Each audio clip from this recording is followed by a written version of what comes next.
There's been plenty of time now that if you're interested enough to see someone talk about the Sonic movie, you've probably already seen the Sonic movie. That being said, I'm going to talk about stuff that's spoilery, so consider this your spoiler warning. Sonic the Hedgehog. You know him, you love him.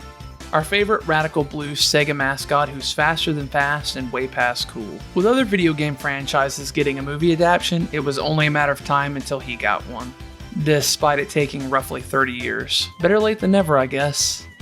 The movie was set to hit theaters in November 2019, but due to fan backlash over the design of Sonic, the studio listened, gave our boy in blue a facelift, and bada bing bada boom, he hit theaters in February of 2020. But how was the movie? Did it hold up? Was it an utter failure? I enjoyed it. A lot, actually. But that doesn't mean I think it's free of criticism. I just think that it would be silly to say it was a bad movie. So let's take a look.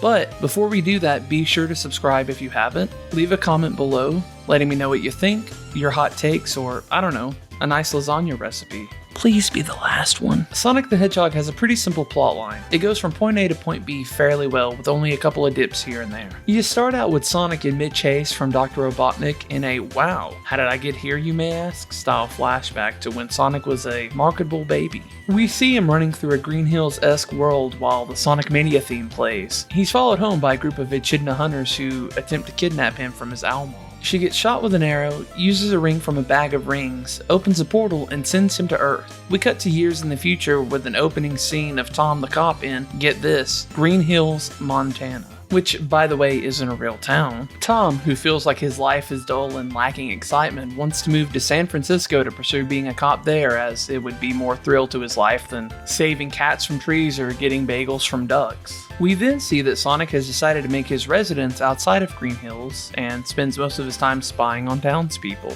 Taking a particular liking to Tom and his wife. Sonic, why are you doing that? Stop, please. Eventually we come to the scene where Sonic plays ball with himself, and after being reminded that no one loves or cares about him, his emotions go awry and he releases a blue EMP that knocks out the town's power, as well as a little satellite. Look at it go. The US government, fearing what could have caused this, sends in Dr. Robotnik to figure it out.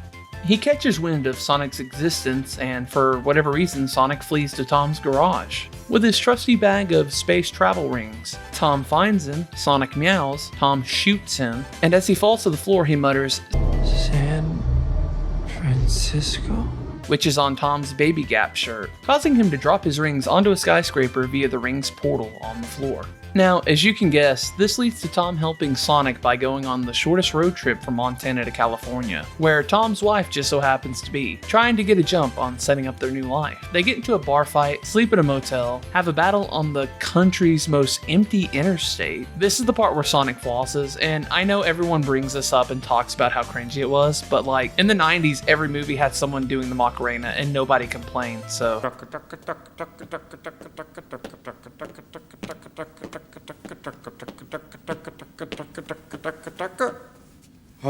They eventually get Sonic's rings, Sonic and Robotnik have their big chase, we are brought up to speed with the beginning, and eventually Sonic beats him with the power of friendship.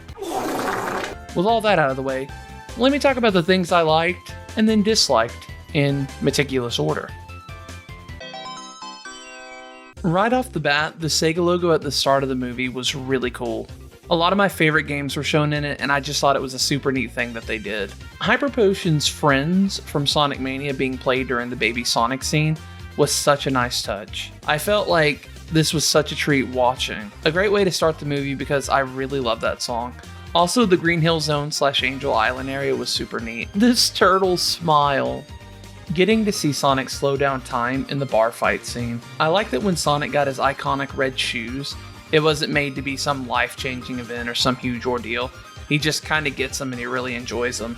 Sonic actually using one of his quills was a creative touch. I always forget he's a hedgehog despite him literally being called Sonic the Hedgehog. Sonic shattering every bone in Tom's arm with his high five. Okay, look, I'm not gonna lie. I love cheesy, heartwarming things. The scene where they moved all of Sonic's stuff from his nasty, stinky cave dungeon to their attic really got me. It's so adorable. Dr. Robotnik being stuck on the Mushroom Planet was the perfect way to end the movie. This is the one time Jim Carrey really made me laugh with the rock reconnaissance joke. After all that praise, no movie is free of criticism. Remember when I said that at the beginning? There were quite a few nitpicks I had for a couple of things. I don't think they were make or breaks, just things I didn't like or get. Right out of the gate, I'm not a huge fan of the how did I get here, let's rewind shtick. There could have definitely been a more organic way to show his backstory. A lot of the dialogue feels unnatural, and even some scenes I felt were so alien to how real people talk. I'm bored. Tom, do you read me? Are you there? No, Wade, I'm actually on a yacht in Barbados with Rihanna. OMG. That's amazing. Please send pics. No, Wade, I'm at the speed trap. Already? How did you get back so fast? Barbados is in the ocean. Hang on, I think I got something.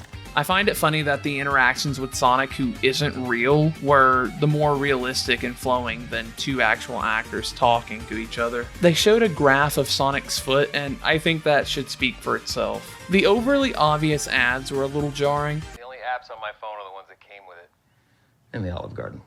Because when you're there, Your family. Stone, doctor, call Optical Illusions. Tell them I need new frames. I'm not against ads in movies or TV or anything. I mean, I understand that commercials exist so money can be made in order to produce movies and television shows, but when they scripted these scenes, they not only ham-fisted them, they straight up wrote it with their feet. I don't really understand why he has to go to an entirely different planet. Like, couldn't he just go to the other end of the world and live in Japan and call it a day? Or, I don't know, maybe even just the other end of the country, like in Florida. On second thought, the mushroom planet doesn't sound that bad. There was this part where Sonic's in the attic hiding from the scanning drones and he's balled up. The entire time he's having like this back and forth with himself, solidifying that he's a blabbermouth, but I felt like the scene could have worked better if they just had him not talk. Or perhaps just have him do some nervous stammering, but the way his voice is transposed in just feels really off. A lot of Dr. Robotnik's zingers during chases and throughout various parts of the movie felt weird and out of place. No, but thank you for asking. Ever wonder where your tax dollars are going? I don't know if it was the editing, but it felt like Jim Carrey filmed all of his parts completely separated from the rest of the cast. He has about 2 scenes where him and Tom actually interact on the same screen, but other than that, he's usually by himself with his lackey or the one scene with the military guy. This scene I really didn't care for and thought was genuinely bad. People want to dunk on Sonic for flossing when this scene exists. Okay, I know earlier I praised the rock reconnaissance scene, but this one with the latte actually really got me too.